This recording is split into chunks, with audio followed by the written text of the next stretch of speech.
आपको लाइट का क्या दिखाएगा, पाथ। जरा आप चेक करो, अगर मैं यहां पर आपको एग्जांपल दूं तो ये ट्रू सॉल्यूशन है जबकि ये कोलोइडल सॉल्यूशन है। अगर आप इसको ध्यान से देखोगे तो इसमें आपको लाइट का पाथ भी दिखेगा, ये लाइट और ये देखो पाथ दिखाई दे रहा है। तो टिंडल इफेक्ट दिखाते हैं कोलोइडल सॉल्यूशन। दूसरा है आपके पास ब्राउनियन मोशन। जो कोलोइडल सॉल्यूशन होते हैं उनका रैंडम और जिगजैग मोशन होता है, इसी को क्या बोलते हैं, ब्राउनियन मोशन। ये तो सबको पता है, 10वीं क्लास में तुम पढ़े हो। तीसरा आपके पास कोलोइडल पार्टिकल चार्ज्ड पार्टिकल होते हैं, समझ में आ गया। वो क्या करते हैं, ये यहां पर प्रेफरेंशियल एड्सॉर्प्शन करते हैं चार्जेस का। पॉजिटिव कोलोइड होता है, नेगेटिव कोलोइड होता है। जरा समझो, एक पार्टिकल है उसने प्रेफरेंशियल एड्सॉर्प्शन किया पॉजिटिव चार्ज का, समझ में आ रहा है, इसी वजह से वो कोलोइडल पार्टिकल। तो आपके जो कोलोइडल पार्टिकल्स होते हैं वो चार्ज्ड पार्टिकल भी होते हैं। जैसे समझो यहां पर मैंने सिल्वर आयोडाइड लिया, ये सिल्वर आयोडाइड के एक पार्टिकल ने क्या किया है, प्लस को, सिर्फ Ag+ को अपने सरफेस पर एब्जॉर्ब कर लिया, दिखाई दे रहा है। तो ये कैसा हो गया, ये बेसिकली पॉजिटिव सोल तैयार हो गया आपका। तो AgI ने Ag+ को एब्जॉर्ब किया है तो ये पॉजिटिव सोल तैयार हो गया, इसको पॉजिटिव कोलोइड कहते हैं। एक नेगेटिव कोलोइड भी होता है जिसमें जैसे FeCl3 है, ये FeCl3 ने क्या NaOH में से OH- को प्रेफरेंशियल एब्जॉर्ब कर लिया। तो इनकी नेचर में होता है, FeCl3 ने OH- को प्रेफरेंशियली एब्जॉर्ब कर लिया तो ये नेगेटिव कोलोइड या नेगेटिव सोल कहलाता है। तो this is a negative soul.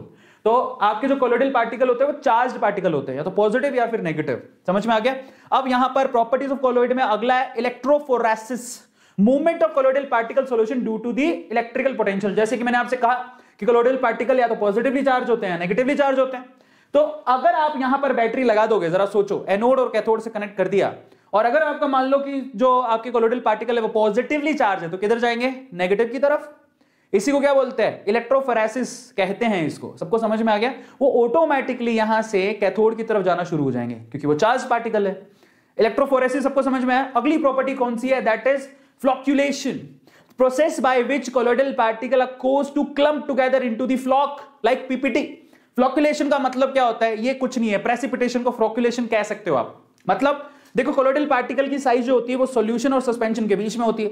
अब आप अगर चाहते हो कि कोलोइडल पार्टिकल जो है सब इकट्ठे होकर नीचे आए और PPT बना लें, तो क्या करना पड़ेगा आपको, उनके चार्ज को खत्म करना पड़ेगा। जरा समझो, समझ में आ गया। तो फ्लॉक्यूलेशन उसी को बोलते हैं, जब आप क्या करते हो, कोलोइडल पार्टिकल के चार्ज को खत्म कर देते हो तो फिर वो नीचे आके बैठ जाते हैं। चार्ज था, जरा समझो, हर एक पार्टिकल पे चार्ज है तो they hate each other, plus plus को रिपेल करेगा, लेकिन अगर आपने चार्ज ही खत्म कर दिया तो वो नीचे आके बैठ जाएंगे। उसी को फ्लॉक्यूलेशन कहते हैं, समझ में आया। तो कोलोइडल सस्पेंशन को ही हम लोग फ्लॉक्यूलेशन कहते हैं, जिसकी वजह से कोलोइडल पार्टिकल नीचे आके बैठ जाते हैं, जिसके लिए आपको चार्ज को खत्म करना पड़ेगा, समझ में आ गया। इसी को फ्लॉक्यूलेशन कहते हैं। Is this clear. और उसके लिए आपको क्या डालना पड़ेगा, अगर चार्ज को खत्म करना है तो आपको एक एजेंट डालना पड़ेगा। Is this clear. जैसे कि एलम, फिटकरी को डाला जाता है जिससे वो चार्ज सस्पेंड हो जाता है। प्रॉपर्टी ऑफ कोलोइड में अगला है आपके पास कोएगुलेशन। तो कोएगुलेशन क्या है, the process of settling of colloidal particles is called coagulation like precipitation. तो फ्लॉक्यूलेशन में क्या है, जरा आप चेक करो, फ्लॉक्यूलेशन और कोएगुलेशन में फर्क क्या है। ठीक है, यहां पर जो एजेंट यूज हो रहा है वो बहुत इंपॉर्टेंट है। जो एजेंट यूज हो रहा है यहां पर फ्लॉक्यूलेशन में, फ्लोक लाइक, ठीक है, process by which colloidal particle are caused to clump together into a floc like PPT। Flocculation और कोएगुलेशन दोनों दिखाते PPT को ही, मतलब प्रेसिपिटेशन को ही दिखाते हैं, लेकिन यहां पर जो क्लैरिफाइंग एजेंट है वो डिफरेंस है। यहां पर एलम को यूज किया, जैसे कि फिटकरी को यूज करते हैं, जबकि अगर आप यहां पर कोएगुलेशन की बात करोगे तो यहां पर ऐसे एजेंट्स को डाला जाता है जो उनके चार्ज को ही खत्म कर दे। अगर पॉजिटिव चार्ज हो तो आप नेगेटिव को डाल दो, नेगेटिव चार्ज हो तो पॉजिटिव को डाल दो, समझ में आ गया। उसको कोएगुलेशन कहते हैं। Is this clear. ये भी प्रेसिपिटेशन का ही पार्ट होता है। Is this clear. अब नेक्स्ट आपके पास, अगर आप चेक करो, हार्डी-शुल्जे का रूल। अब ये बहुत इंपॉर्टेंट है, कहता है greater the valency of flocculating ion added, greater is the power of cause precipitation. Hardy Schulze का रूल ये कहता है कि सपोज करो, जरा वो कहता है आपसे, सपोज करो कि आपके पास है ना एक कोलोइडल पार्टिकल है जो कि पॉजिटिवली चार्ज है। जैसे मान लो ये एक कोलोइडल पार्टिकल जो कि पॉजिटिवली चार्ज है, समझ में आ गया। ये पॉजिटिवली चार्ज है। अब कितने पॉजिटिव दिखाई दे रहे हैं, सपोज करो कि यहां पर 1 2 3 4 5 6 7 पॉजिटिव चार्ज दिखाई दे रहा है। आ गया समझ में, 7 पॉजिटिव चार्ज है। अब ना इसके पॉजिटिव को आप खत्म करना चाहते हो, तो आप जरा सोचो, आप इसको पॉजिटिव को खत्म करने के लिए आप यहां से नेगेटिव चार्जेस लेके आए, जैसे कि मान लो OH- SO4-2, ऐसा मान लो ये नेगेटिव चार्जेस है। तो आप मुझे बताओ कि OH- अगर इस पॉजिटिव को खत्म करना चाहे तो ये कितने चाहिए रहेंगे आपको, 7, समझ में आ गया। ये 7 है तो 7 चाहिए रहेंगे, 8 मान लो, अगर ये 8 है तो ये आपको 8 चाहिए रहेंगे, जबकि SO4-2 कितने चाहिए रहेंगे, 4, क्योंकि अकेले के ऊपर माइनस का 2 चार्ज है, तो 4 के ऊपर कितना होगा, -8। इसका मतलब ये कम चाहिए।